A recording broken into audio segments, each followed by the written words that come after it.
So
1775, a war between the colonies and Britain called the Revolutionary War started.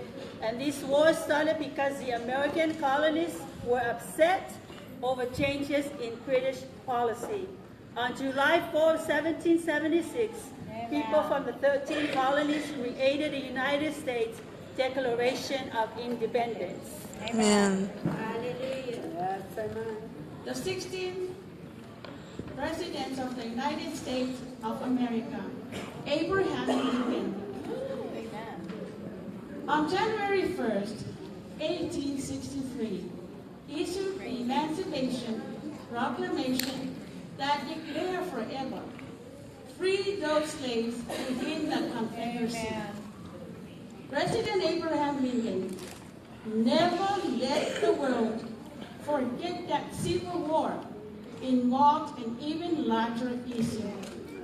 In dedicating of the military cemetery at Gettysburg, he stated that we here highly resolve that these days shall not have died in vain, that this nation, under God, shall have a new birth of freedom, Amen. and that government of people, by the people, for the people, shall not perish from the earth. Amen.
God bless all of you today. In Jesus' name. Amen.